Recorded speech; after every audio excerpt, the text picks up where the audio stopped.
So my name is Aisha Yunus and I'm going to deliver a lecture on Pakistan affairs, and the topic of our discussion is basically geostrategic threats, opportunities and challenges for Pakistan. Of course, you are going to familiar with that topic as well in this lecture. Along with that, I'm going to tell you कि एक term जो होती है उसको decode करके आप multiple connotations में किस तरह से डिस्कस कर सकते हैं. फॉर इंस्टेंस, जब भी हम जियो स्ट्रेटेजिक थ्रेट्स, अपॉर्चुनिटीज या चैलेंजेस की बात करते हैं तो दैट मीन्स कि हम ना सिर्फ ज्योग्राफी की कॉनोटेशन देख रहे हैं, दैट मीन्स पाकिस्तान किन किन कंट्रीज के साथ अपना बॉर्डर शेयर कर रहे हैं फर्स्ट. सेकेंडली, आपकी यही जो ज्योग्राफी होती है और आपकी जो बॉर्डर शेयरिंग होती है ये कन्वर्ट हो जाती है the foreign policy of Pakistan के अंदर. दैट मीन्स कि पाकिस्तान की अपने इमीडिएट नेबर्स के साथ जिस तरह के रिलेशंस शेयर हो रहे हैं वो हॉस्टाइल हैं, वो कॉर्डियल रिलेशंस हैं, वो जियो इकोनॉमिक पे बेस कर रहे हैं या फिर वो जियो पॉलिटिकल रिलेशंस हैं. तो दैट मीन्स जब भी हम जियो स्ट्रेटेजी की बात करेंगे या पाकिस्तान की ज्योग्राफिकल स्ट्रैटेजीज की कॉनोटेशंस की बात करेंगे तो दैट मीन्स हम उसके साथ ही पाकिस्तान की फॉरेन पॉलिसी को भी डिस्कस कर रहे हैं with immediate neighbours. That means कि हम पाकिस्तान की ज्योग्राफी के अकॉर्डिंगली उसके पॉलिटिकल रिलेशंस की शेपिंग और रीशेपिंग को भी डिस्कस कर रहे हैं. What does it mean by the way when we talk about the territory of Pakistan और immediate neighbor is India?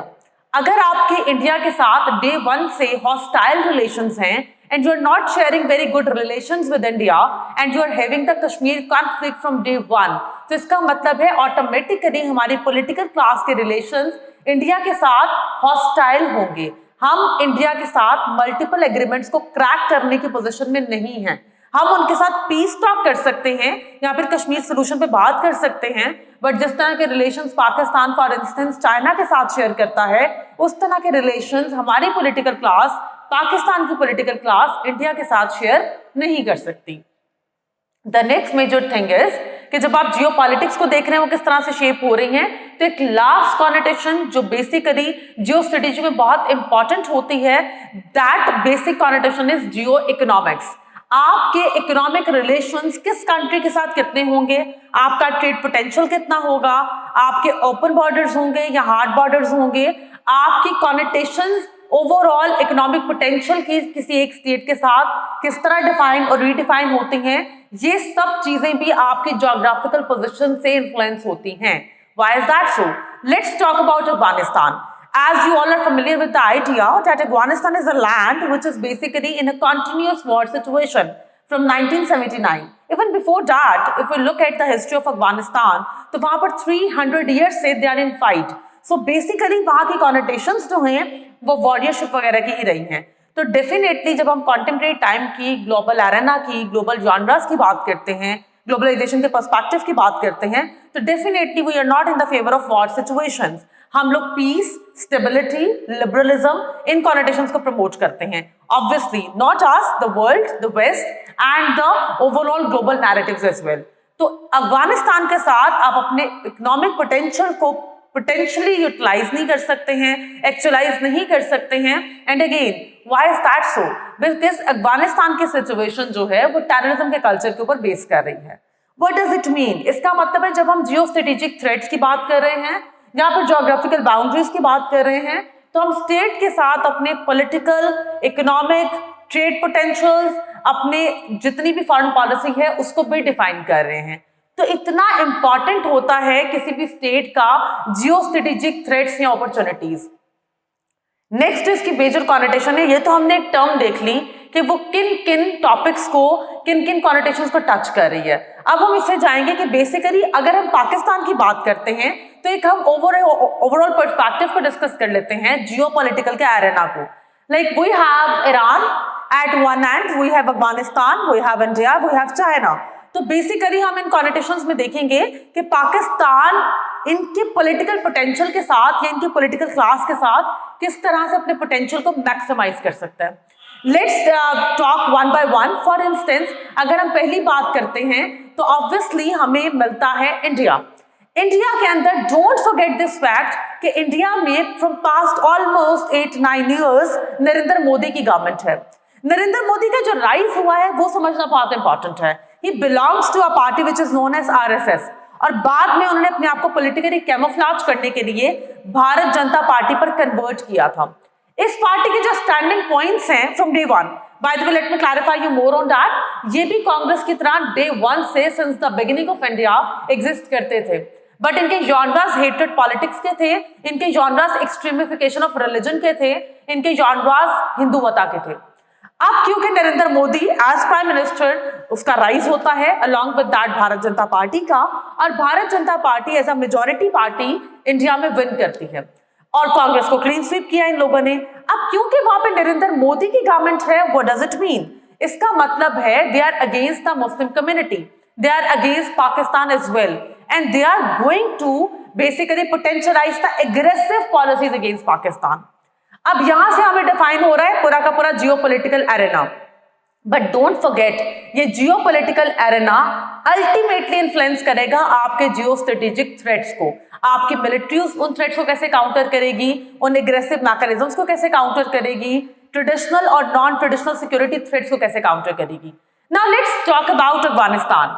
Afghanistan के अंदर 2021 के बाद राइज ऑफ तालिबान है, तालिबान की रिजीम है, और तालिबान इटसेल्फ एग्रेसिव मैकेनिज्म्स को फॉलो करते हैं, टेररिस्ट कम्युनिटी रही है, वर्ल्ड उनको रिकॉग्नाइज नहीं करती है। And if we talk about Pakistan as well, तो आपको ये पता होना चाहिए कि पाकिस्तान ने इंटरनेशनली अपने स्टैंड पॉइंट को डिफाइन नहीं किया। हमारा हमेशा से क्लेम ये रहा है कि अगर तालिबान को इंटरनेशनल कम्युनिटी एक्सेप्ट करती है एज सिटिंग गवर्नमेंट, तो हम भी एक्सेप्ट करेंगे, और हम साथ ही साथ ये क्लेम करते हैं that Pakistan is against the aggressive mechanisms and genres. हम ये भी क्लेम करते हैं कि पाकिस्तान वुमेन एम्पावरमेंट को सपोर्ट करता है, हम वुमेन के जिनोसाइड के खिलाफ हैं, वुमेन को सप्रेस करने के अगेंस्ट हैं। सो ओवरऑल अगर आप इस पोजीशन को ऑब्जर्व करते हैं तो आपको ये नजर आता है कि अफगानिस्तान के अंदर इटसेल्फ ऑल टुगेदर एक एग्रेसिव, एक एक्सट्रीमिस्ट गवर्नमेंट का राइज है विच आर तालिबान।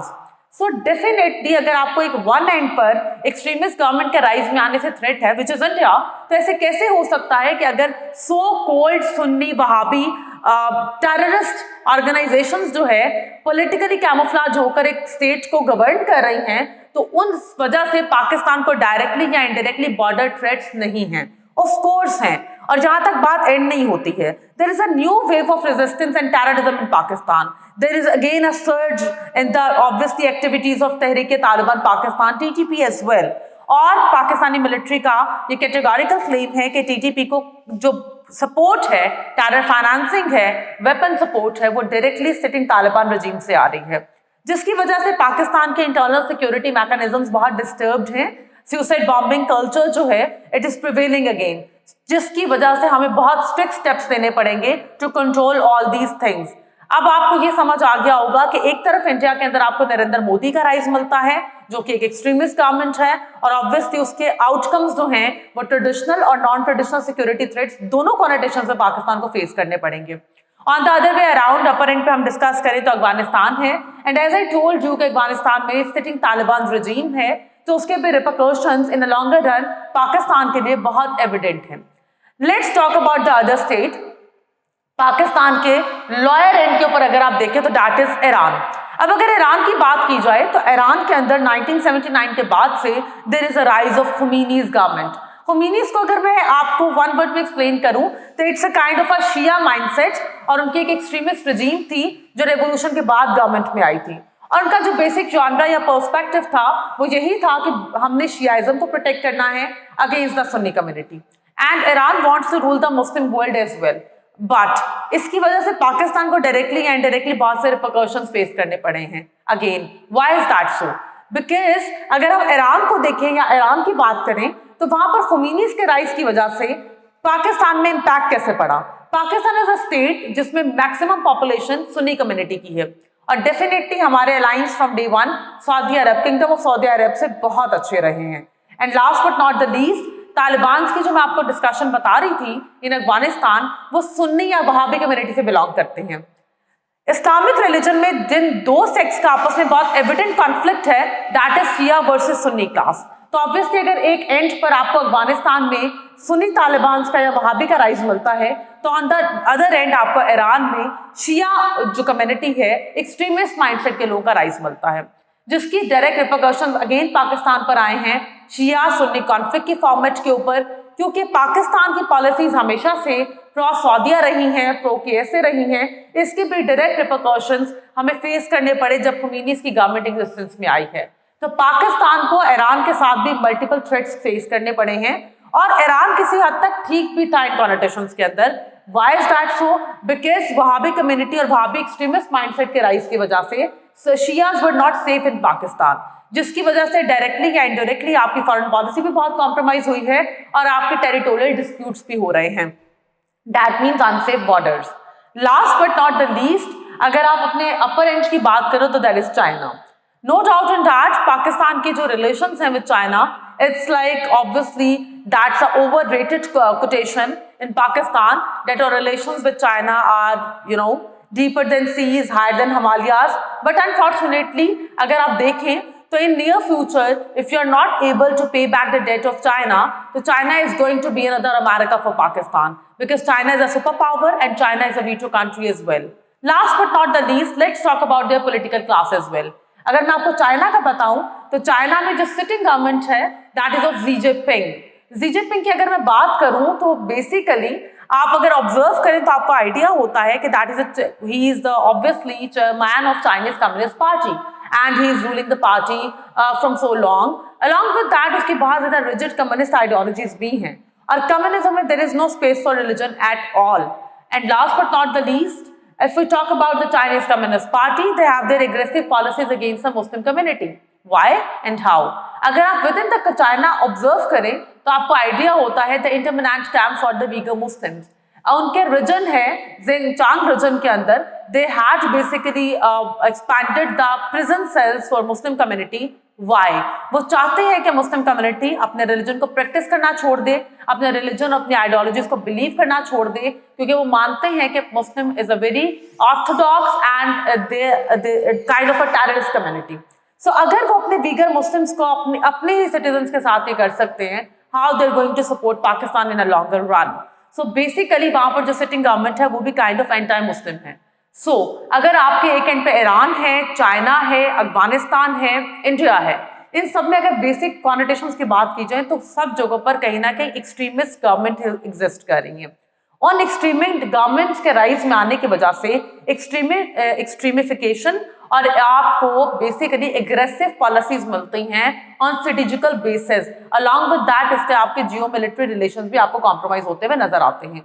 अगर चाइनीज कम्युनिस्ट पार्टी एक एंड पर है तो आपको लोअर एंड पर खुमैनीस का राइज मिलता है, अगर एक एंड पर तालिबान रजीम है तो आपको दूसरे एंड पर भारत जनता पार्टी का राइज मिलता है। ये सब के सब गवर्नमेंट्स जो हैं वो एग्रेसिव भी हैं, या तो ये सब एंटी मुस्लिम्स के बिलीवर्स हैं या फिर एंटी पाकिस्तान के बिलीवर्स हैं, जिसकी वजह से ऑटोमेटिकली उनकी पॉलिटिकल क्लास की जो पॉलिसीज हैं वो इफेक्ट करेंगे लॉन्गर रन उनकी मिलिट्री पॉलिसीज को भी, जिसको आप जियो मिलिट्री बोलते हैं। एंड थर्डली, अगर आपकी जियो पॉलिटिक्स और जियो मिलिट्री वन पेज पर है, जो कि सिविल मिलिट्री बैलेंस कंट्रीज में एग्जिस्ट करता है, तो obviously it is going to effect the economic status of Pakistan as well. Automatically आपके जियो इकोनॉमिक्स जो हैं वो इससे बहुत ज्यादा डिस्टर्ब होंगे। तो ओवरऑल जो जियो स्ट्रेटेजिक थ्रेट्स होते हैं वो आपके इन तीनों कॉनोटेशंस को डिस्टर्ब करते हैं। अभी हमने ये चीज जो डिस्कस की है वो वहां के पॉलिटिकल क्लास के राइज की कॉनोटेशन में की है कि वहां की जो एग्जिस्टिंग पॉलिटिकल क्लास है, जो पॉलिटिकल पार्टीज हैं, जो गवर्निंग स्ट्रक्चर है, जो गवर्नमेंट्स हैं, उसकी वजह से कितनी एक्सट्रीम पॉलिसीज या एग्रेसिव पॉलिसीज हो सकती हैं, या उसकी वजह से पाकिस्तान को किन जियो स्ट्रेटेजिक थ्रेट्स को फेस करना पड़ सकता है। तो पाकिस्तान को इस तरह के चैलेंजेस को फेस करना पड़ सकता है। If we talk about the geo economics, अगर हम जियो इकोनॉमिक्स की बात करें या इकोनॉमिक डाटा की बात करें तो ऑब्वियसली हमें आइडिया होता है कि on these kind of fronts फिर पाकिस्तान को इकोनॉमिक फेलियर को भी फेस करना पड़ेगा। We have a great potential when it comes to Iran. Why? Because Iran के साथ आपकी एनर्जी डील्स हो सकती हैं, आपकी ट्रेड अपॉर्चुनिटीज हो सकती हैं, इवन आपका रिलीजियस टूरिज्म का पोटेंशियल बहुत एनलार्ज है when it comes to Iran. Iran के साथ आप इन सब चीज़ों को एक्चुअलाइज भी कर सकते हैं और पोटेंशियलाइज भी कर सकते हैं, बट अनफॉर्चुनेटली हम अपने इस पोटेंशियल को भी यूटिलाइज नहीं कर पा रहे हैं। Why? Again obviously due to the sectarian conflicts. So basically what if ये कॉन्फ्लिक्ट ना होता तो डेफिनेटली आपकी एनर्जी डील्स क्रैक होती विद ईरान। आप ईरान के साथ अगर एनर्जी डील्स को क्रैक करते तो obviously IP Iran Pakistan peace pipeline का प्रोजेक्ट कंप्लीट होता, आपको चीप ऑब्वियसली अमाउंट पर ऑयल गैस मिलती और उसका इंटरेस्ट भी पे ना करना पड़ता, डेफिनेटली उससे पाकिस्तान की इंडस्ट्रियलाइजेशन की ग्रोथ बहुत बेहतर होती, आपकी इंडस्ट्रीज को बूस्ट मिलता। अलॉन्ग विद दैट, जिस तरह से सऊदीया के साथ आपका रिलीजियस टूरिज्म का पोटेंशियल बहुत इंपॉर्टेंट है, इसी तरह ईरान के साथ भी है। अगर आप ईरान के साथ अपने रिलीजियस टूरिज्म के पोटेंशियल को एक्चुअलाइज करते हैं और उसको पोटेंशियलाइज करते हैं तो डेफिनेटली बेटे डोंट फॉरगेट, इससे आपके स्मॉल बिजनेसेस को विद इन बलोचिस्तान बहुत बूम मिलेगा, क्योंकि आपका जो ताफ्तान बॉर्डर ईरान के साथ लगता है उसका पूरा रूट बलोचिस्तान से होकर जाता है। तो ऑटोमेटिकली जब भी कोई टूरिज्म प्रमोट होता है, और specially when the religious tourism is promoting, तो आपको होटल्स, रेस्टोरेंट्स, फूड पॉइंट्स, बहुत कुछ डेवलप करना पड़ता है। तो ऑटोमेटिकली ये बहुत बड़ा पोटेंशियल हो सकता है for the sake of the Balochistan people as well, और वहां पर बहुत ज्यादा ग्रोथ जो है वो हो सकती है, स्मॉल बिजनेसेस प्रमोट हो सकते हैं, आपके मीडियम इंटरप्राइजेस को बहुत ज्यादा बूम मिलेगा।